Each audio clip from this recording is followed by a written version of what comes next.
Hello there, my name is Louis Whelan, and I publish the official relocation guides on Atlanta that are distributed by the First Multiple Listing Service of Atlanta. They are on the First Multiple Listing Service website for access by members.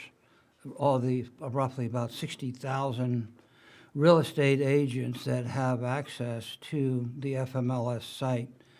And FMLS has expanded greatly and now soon will be actually available even in the state of Colorado and in Puerto Rico and in many other, even cities, Alabama, states and such as Alabama and other cities and other even countries. So it's expanding greatly. And the 60,000 number, I don't know, is not a current number. It's gone a lot higher lately. But anyway, the magazines are on my website too, atlantacommunityprofiles.com. And we put the magazines in all the brokerage firms for realtors to give them out to home buyers. And they're all about the city. And the website is also very helpful for people. Anybody can go on my website and get information on all the counties and the communities and the schools, et cetera, throughout the metro area. And I'm also a commercial realtor with KW Commercial, and I focus on multifamily and also office space and land. So if I can help you with any of that, please let me know. My email is lou, I got so many emails, I don't know which one to use, lou@louwhelan.com or louwhelan@kw.com or et cetera, many others too. But anyway, check out my website, atlantacommunityprofiles.com. You'll learn a lot about our metro area, which is changing rapidly. And I've been publishing the magazines, by the way, for 30 years. Next year, actually, it'll be 30 years. And they're in the FMLS stores as well. And every week or every other week or so, we have a show where we interview community leaders and people who are contributing a great deal to the well-being of our great metro area and state. And today, we're very proud to have a couple of those people on the show for you. One is a personal friend, Lynn Dempsey, who happens to be the commissioner of the Georgia Real Estate Commission and Georgia Appraisal Board. And he served as president of the Georgia Auctioneers Association in the past and as a member of the Georgia Auctioneers Hall of Fame. And the Georgia, as the commissioner of Georgia Real Estate, he has management of two boards. Those two boards I mentioned, with 6 commissioners on each, appointed by the governor for 5-year terms. And a lot of people are I'm sure happy to know a little bit more about that, because he is kind of like the sheriff for our line of work. He now oversees a staff of, and our other guest is laughing, Marlon, because I think he probably agrees with me. But anyway, our second guest is another individual who I'm extremely proud to have on the show, Marlon Day. Welcome to the show, Marlon. Thank you. You're a first-time guest on the show, and he is a senior director at Quest Valuation and Appraisers. He's an accomplished research financial analyst and certified general appraiser with more than 20 years of experience preparing and presenting valuation analysis. He has the most prestigious recognition in real estate, which is a Certified Commercial Investment Member, CCIM, which is a highly revered designation. He also has many others. He has an MBA from Mercer.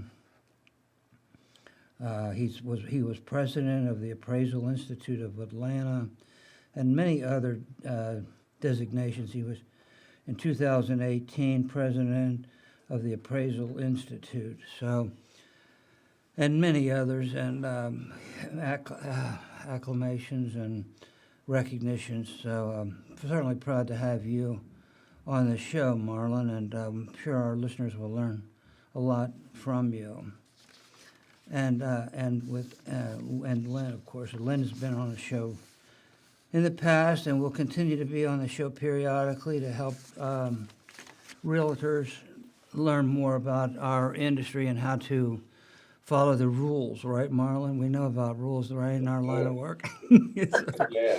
And so, Marlon, you have a very prestigious background and are in a very prestigious line of work.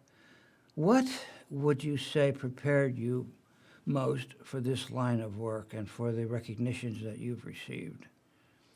Well, I would attribute one being an introvert because if you understand most appraisers are introverts. They had a passion for real estate, but just didn't think we had the social skills necessary on the sales side. So we ended up on the analysis side, and I think what prepared me.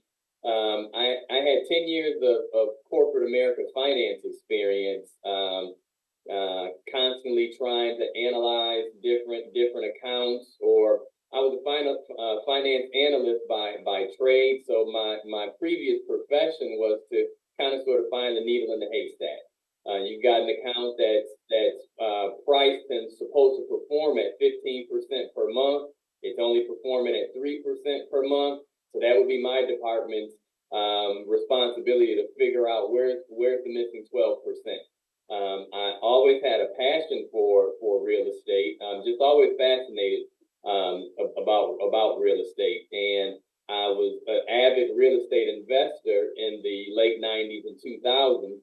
And so I just thought, what a perfect way to meld all of my passions for financial analysis, as well as my passion for real estate, and that's how I put those two together. And for me, I just enjoy talking with brokers, investors, and other market participants. It just fascinates me to no end to try and figure out what makes this deal tick.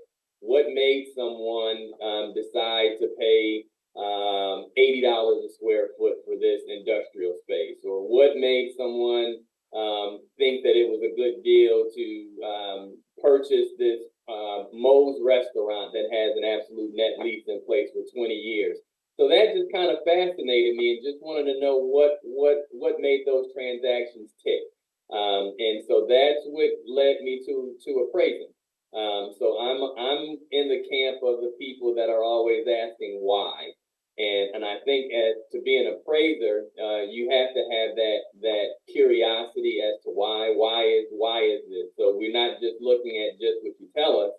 We've got to be able to make logical sense of it. And I think that just fit my personality and my background. And I think that's what led me to the field of appraising. Lynn, in your vast experience and as commissioner of the Georgia Appraisal Board, how would you answer that question? What prepares people most for that line of work?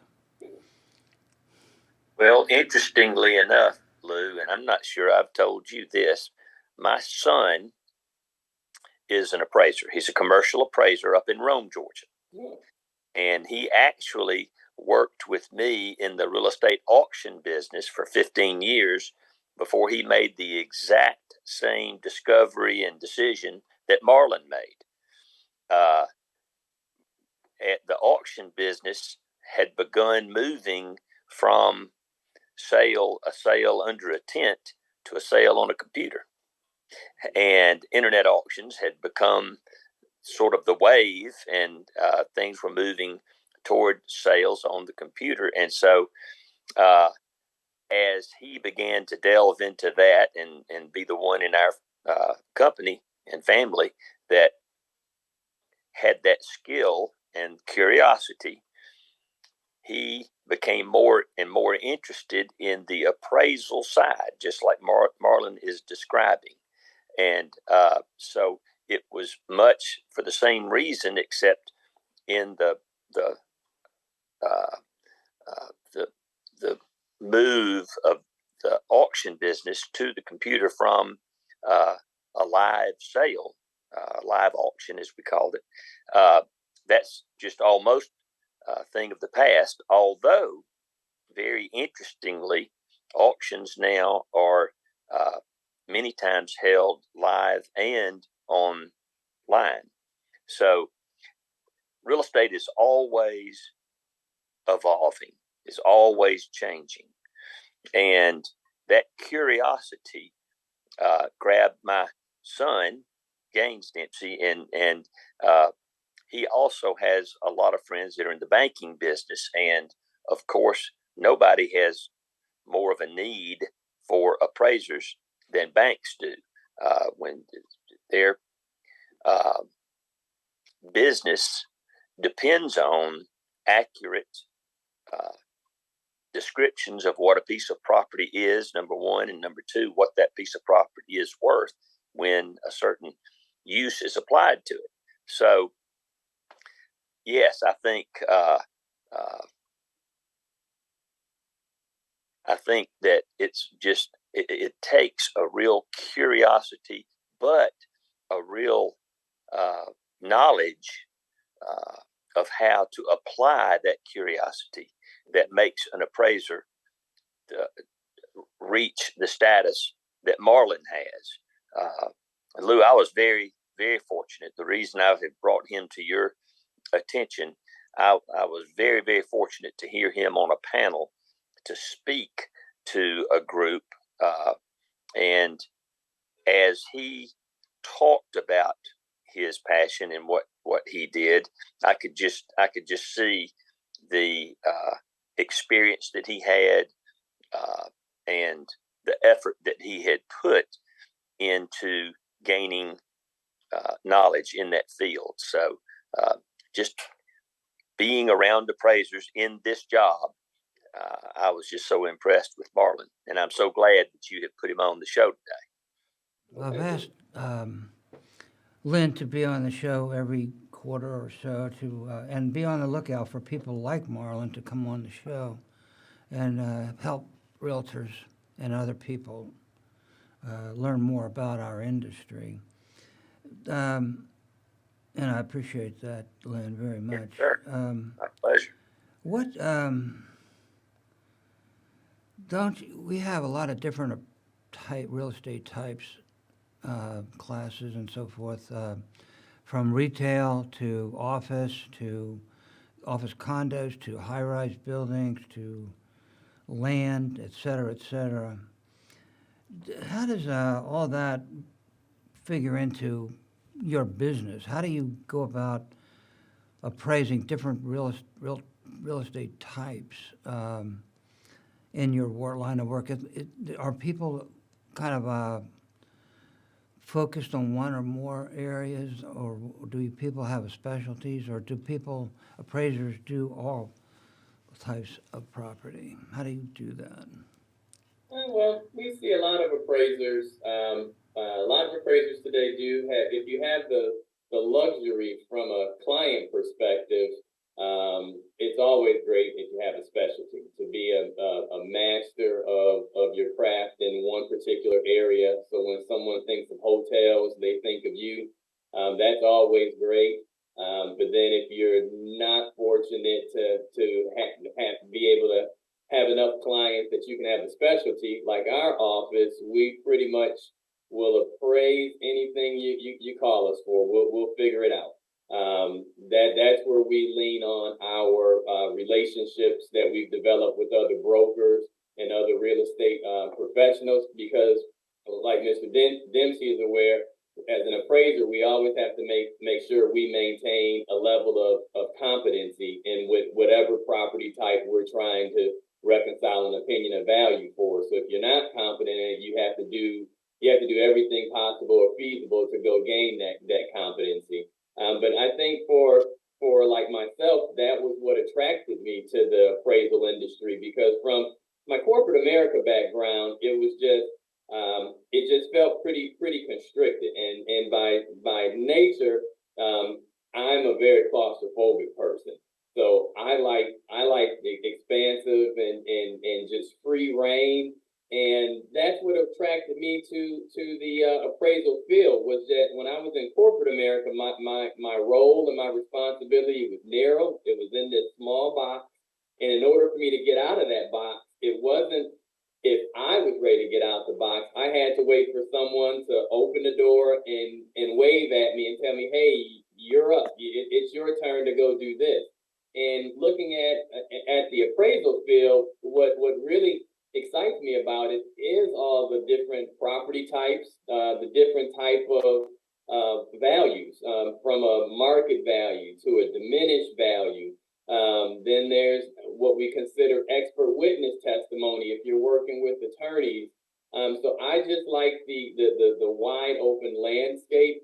And so everyone in our office lives in classrooms. We look at it as as to be a successful appraiser, you have to embrace constantly always taking classes and trying to push the limits of your knowledge. So in order to be able to appraise or have an understanding of these different property types, we're always taking different classes. I'm going to take some classes that teach us stuff on retail or office, or what's the latest trends? What kind of seminars can we go to find out what's happening in town in Atlanta in terms of land transactions? So I think you just, in order to be able to appraise different property types, you have to one, be seeking expansive knowledge, and then additionally, you just have to always have your ear open and constantly you have to learn to be a good listener. Lynn, you're a commissioner of the Georgia Appraisal Board, in addition to being commissioner of real estate. How would you address that in terms of all the different types and the constant learning, and the different property types are so radically different? How would you address that in preparation and learning curve for all of that? And do you recommend specialization, or like Marlon's firm? Well, by far, residential appraisers are what we see the most of as far as numbers go. And even so, it's amazing the amount of education that is required, not only from textbooks, but also from experience. There is quite a long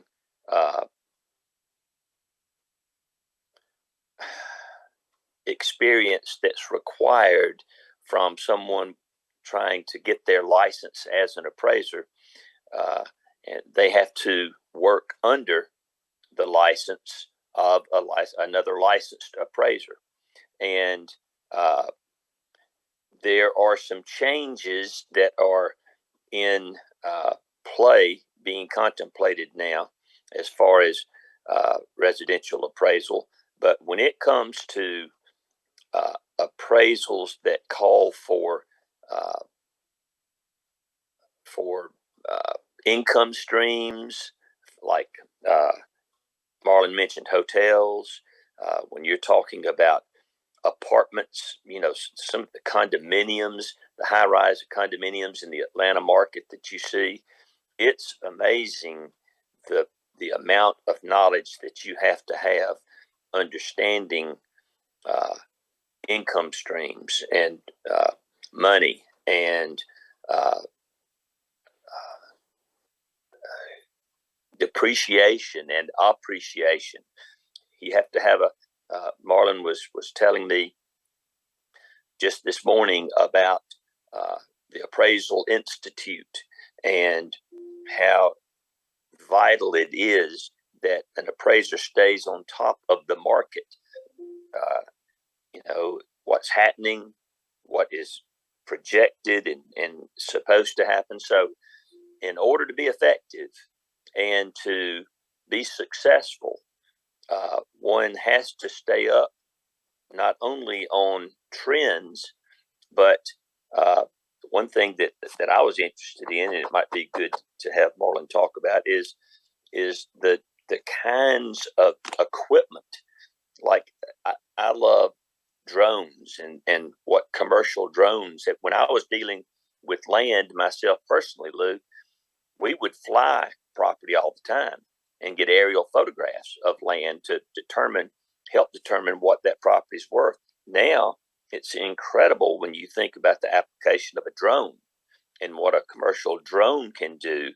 If a piece of property is under construction, a drone can be placed at a specific place, and a week later, as the construction proceeds, that drone can be put that exact same place, and it can be monitored as its building's going up. It's just incredible, some of the things that are happening to impact values and markets.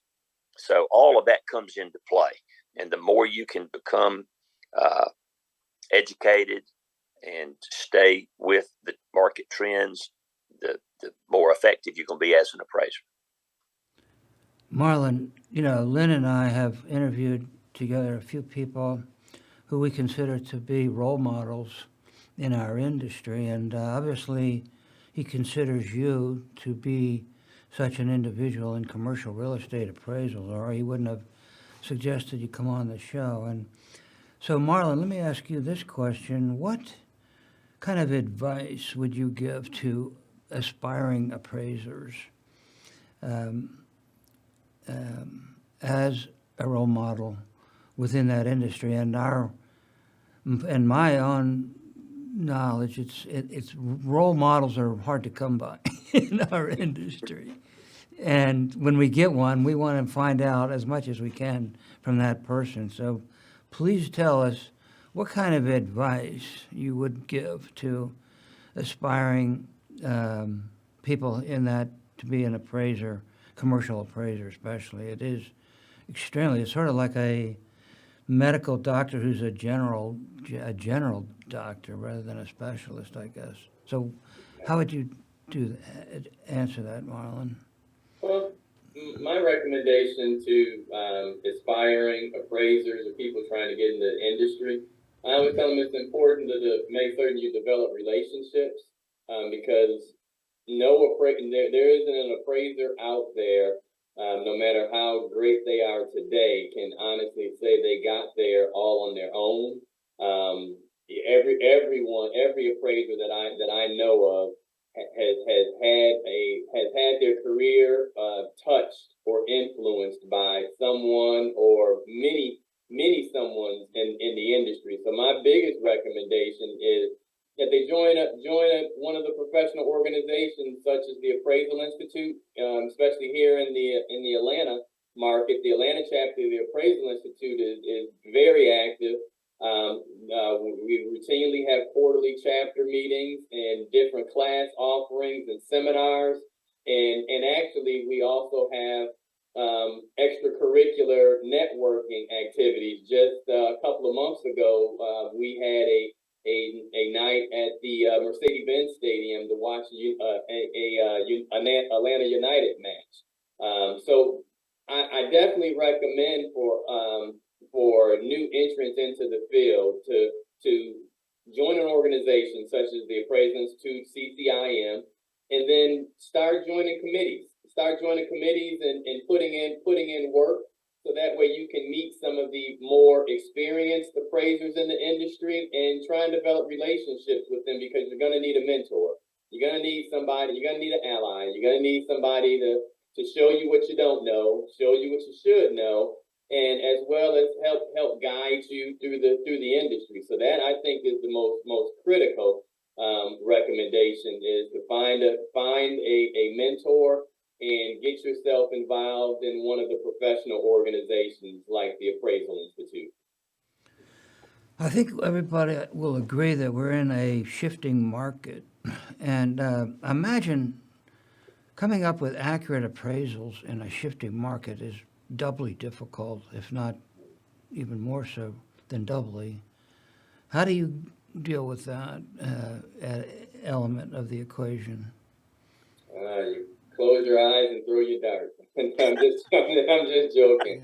No, this last cycle has been very, very challenging. This last cycle, during the pandemic, in my professional opinion, was more challenging than the Great Recession back in 2007. Back in 2007, the market kind of sort of collapsed, and it was like the game was over. So everybody was just looking at appraisers to be like the post-game commentators. After the game was over, here's the final score. What's your take on the game that you just watched? That's kind of what it was like in 2007, 2008. And now during this pandemic, it was totally different because our markets kind of caught on fire. During the time when everyone was around the globe was concerned about their health, people were quarantining. You saw the real estate, the residential market just shot off at a pace kind of consistent or even greater than what we saw during the boom of the early 2000s. And as appraisers, our challenge is oftentimes as an appraiser, we're looking at historical data. So that's where our challenge comes from. We're looking at things that have already previously sold, but the market is already, like during the pandemic, we're looking at sale in 2020, we're looking at sales transactions that probably occurred in 2019. But by 2020, the market was just totally different. All the markets, residential market, things were up 15, 12, or 17% in some instances. So it was challenging during this time frame to try and keep up with the market, and it made it difficult to. I mean, appraisers were not we were not the fans or celebrities of the industry during the past 3 years, because oftentimes we're not able to produce a report that can support where the market is at today, because there's not enough current transactions, and we're using historical data. So we saw the residential market take off. We saw, because of the pandemic, we saw what happened to the retail, and especially like the fast food and the restaurant market. And so we couldn't make assumptions about, oh yeah, I think that segment is dead and gone and it's never coming back. No, what we learned during this pandemic is our markets are expansive, and our markets are adaptive. So what happened during the pandemic? Markets changed, markets shifted. Industrial, because of e-commerce, the industrial market took off, where you had older markets in Metro Atlanta, like the Fulton industrial market. That market took a new life during the pandemic. So this has been one of the most challenging seasons for real estate valuation during my 22 years in the industry. This has probably been one of the most challenging, to try and to see a industrial property that used to go for $30 to $40 a square foot.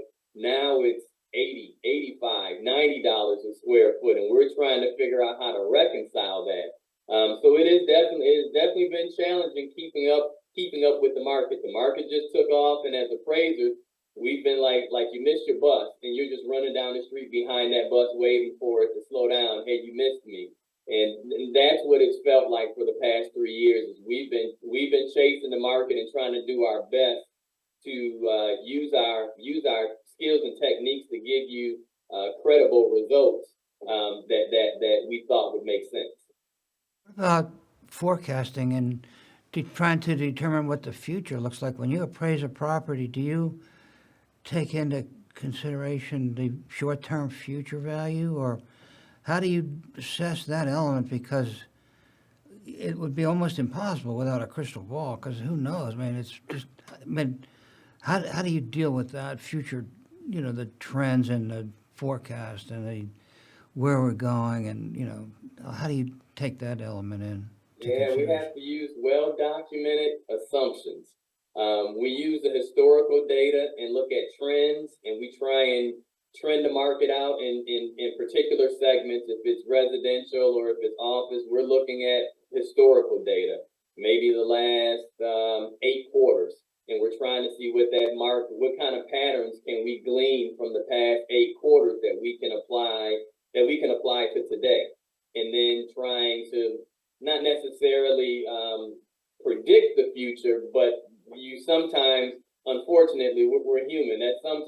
does play a role in how we're looking at a property. And now, mind you, it just depends on the role of our or the scope of our assignment. If it's an as is value request, then we're just looking at it just today, where it's at today. We looked at the historical data and we came up with our best assumptions for today. And you try not to think about, hey, I think this market's going to go over the cliff 5 years from now, and then you let that influence your value today, because now you're doing the market a disservice, because that's not necessarily as is. You're looking into the future and you're making projections. But we sometimes do discounted cash flow models to try and make a series of assumptions and figure out how we think this property is going to trend over, say, a 10-year period. And that's where we'll have to have some well-documented assumptions. And most readers of our reports are looking at those assumptions to see if it makes sense. And the only way we're able to make sense of things is with historical data. Do you allow realtors to submit pro formas for future years based on multifamily and that office and also retail? For like, could I, for example, give you if I was trying to sell my apartment building up in North Georgia, can I submit a pro forma about what the rents will be like and income and expenses in year 2 or 3? Yeah, exactly. That's where I say we need to, as appraisers, we have to have relationships with brokers and folks on that side of the fence, because that, like I said, we have access to historical data, but the brokers, you have access to current data as well as what your client that you're representing, what they're projecting in the form of the pro forma. So we'll take that and we'll look at that pro forma and we'll use that within the body of our report. Sometimes we rely heavily on that pro forma. Sometimes we have to look at that pro forma and we have to analyze it and balance it with what's currently going on the market and the previous trends, and make some suggestions and adjustments based on the pro forma that you provided us. But yes, any information you provide us is always going to be useful and helpful information. And what's your role as the Georgia Appraisal Board Commissioner with respect to pro formas? And do you have arguments and disagreements, and how do you deal with that? It must be not that easy in light of a shifting market, especially. We're blessed in that here in our office, if we have a complaint about an appraisal, and we do have complaints that come in, we have typically some very detailed information that is submitted in the form of an appraisal to look at and to go by. So if a complaint is made against an appraiser by a member, and our job, Lou, is to protect the public. So if someone in the state of Georgia has a problem with an appraisal, they send that in the form of a complaint to us, and that appraisal will be a part of that body of work. We have very knowledgeable investigators that, upon receiving that complaint, we open a file, and the appraisal is part of that file. Now, that appraisal will be a part of what is eventually turned into the appraisal board. And the appraisal board consists of 5 members. The real estate commission is actually 6 members, but each one of them has a member of the public that's part of the board. So on the appraisal board, you've got 4 actual appraisers, and Scott being one of those, which we talked earlier about. Scott Murphy is the chairman of our appraisal board. Those appraisers evaluate. They're given, before a meeting happens, they're given an appraisal as part of the written up complaint. and they see all that information. And when they come to discuss a complaint, they're all familiar with the information. They talk about it, evaluate it, and they make a decision as to whether or not that is arguably an effective or a real complaint or not. And how they handle it is based on the actual appraisal information, narratives, answers, reactions from the appraisers themselves, and answers as to why they did what they did. So anyway, we have very detailed information when our commission does and our appraisal board does when they make decisions. And then if the appraiser does not like or disagrees with what decision the appraisal board has made, they have steps they can take to have a hearing. So it's a very fair process as far as I've experienced. And I think all this is based on law that is passed by the state legislature and signed off by the governor. So, Okay, Marlon, you are an appraiser and also you're a realtor, I think, right? But are you also a realtor, right, Marlon? No, sir. But not Yeah. all appraisers are realtors, and No, certainly not not all. all realtors are appraisers. In fact, very Correct. rare.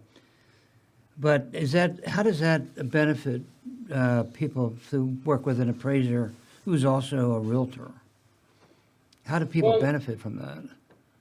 Well, I think they benefit because you have someone that has a wealth of knowledge on both sides of the fence. But however, through law, we can only wear one hat at a time.